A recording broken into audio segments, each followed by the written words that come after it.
nangyari sa'yo? Bakit ka nakaisip gumamit ng Tocovid? Yung first time na nag-ano dyan ng May 5, Oo. ko noon. Tapos di sumali ako sa trivia. Oo. Eh di nanalo naman ako. Sabi ko, ay maita-try ko na ito. Kaya ayun, nag-try naman ako. Maganda pala rin ang result.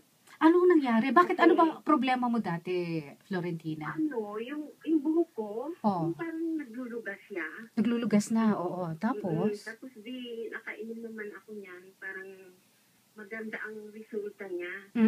Nagtigil ng paglugas. Talaga? Teka, ilang taong ka na ba, Florentina? Ha? Ilang taong ka na? 59. 59? Oo. Yeah. Kailan nag-umpisa maglugas ang buhok mo? Ay, kasi umiinom na ako mga 3 months na eh. Oo. Oh, no. Pero 3 months before that, ilang taon na tinitiis mo na nakikita mo naglulugas ang buhok mo? Kasi maliligo ako, yung hindi naman siya marami pero konti-konti. Siyempre, pag konti-konti, siyempre, mauubos yan. Oo nga. So, napapansin mo, numinipis na yung buhok mo?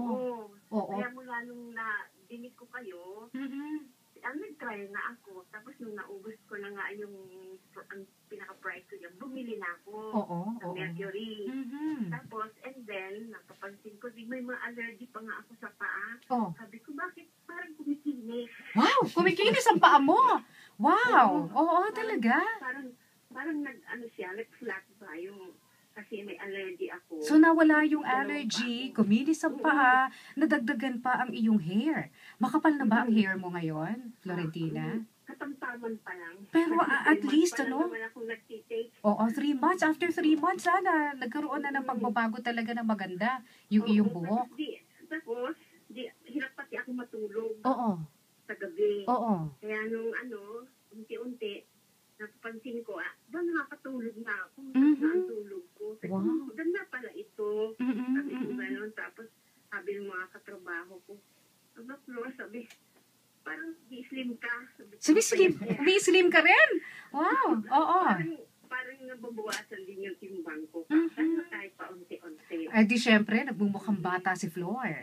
Oo. Oo.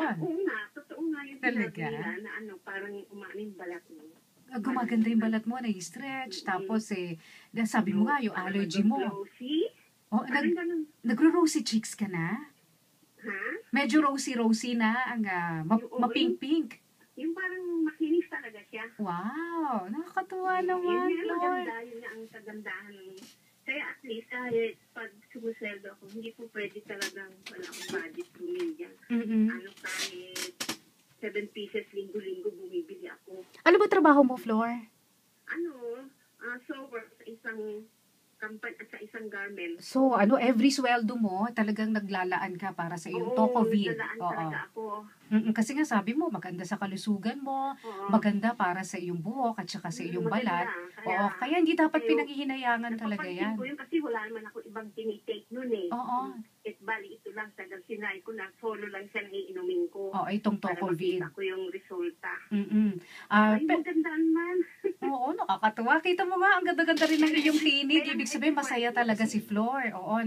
Naririnig ko. Nakikinig talaga ako. Ay, nako, Flor. Mamaya may ibabalita pa si Nick sa atin. Kaya maraming salamat at napaka